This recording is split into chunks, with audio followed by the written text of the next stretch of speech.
Hi, உங்கள்கிட்ட தான் ஒரு நல்ல கேள்வி கேட்கலான்னு இருக்கேன்.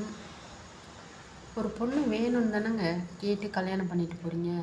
இல்லை அவளே கூட ஒரு பையனை ஆசைப்பட்டு லவ் மேரேஜ் பண்ணிக்கிறாள்.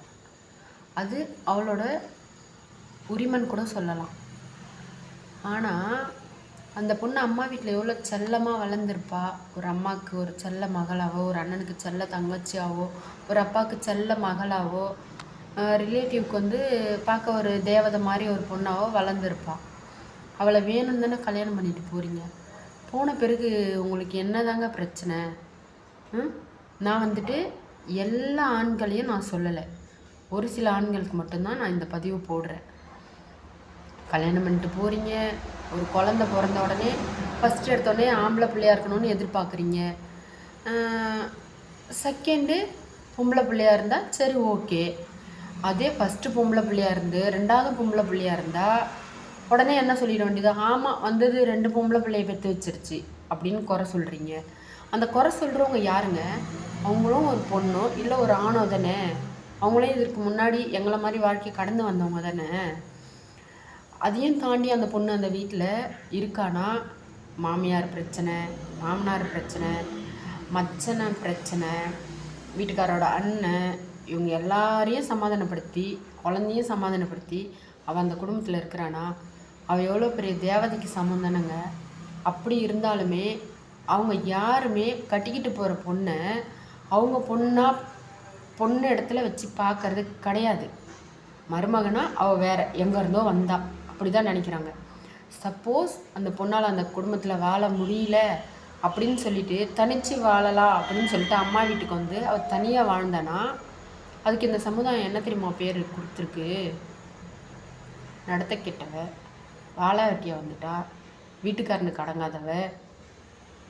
அப்போ என்ன சொல்லுது இந்த சமுதாயம்னு நான் நினைக்கிறேன்னா, அவன் அடித்தாலும் அவங்ககிட்டே இருக்கணும், அவன் குடித்தாலும் அவங்ககிட்டே இருக்கணும், அவன் கொன்று போட்டாலும் அவங்ககிட்டே இருக்கணும் அப்படின்னு தானே இந்த பொண்ணு அப்படி அந்த நிலமையில தானே இந்த சமுதாயம் வச்சுருக்கு. அப்படி மீறி ஒரு 10 வருஷமோ 5 வருஷமோ குழந்தைக்காக தனியாக இருந்துட்டானா, சுற்றி இருக்கிறவங்க, வீட்டு பக்கத்தில் தெருக்காரங்க, சொந்தக்காரங்க, வேலைக்கு போகிற இடத்துல எல்லா இடத்துலையும் அந்த பொண்ணு என்ன எப்படி இந்த பொண்ணு 10 வருஷமாக தனியாக குடும்பம் நடத்துகிறா? ஏங்க நடத்த முடியாது? ஏன் இருக்க முடியாதுன்னு நினைக்கிறீங்க? உங்களை பெற்றவங்களும் அம்மா தானே, உங்கள் கூட பிறந்தவங்களும் அம்மா தானே.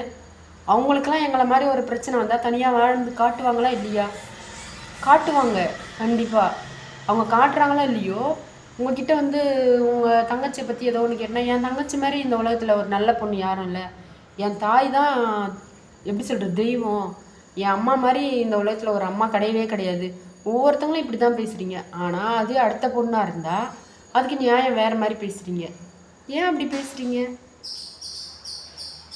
எந்த பொண்ணுமே வாழா வெட்டியாக வந்துட்டா அப்படின்னு சொன்னால் அந்த பொண்ணு மனசு தாங்காது.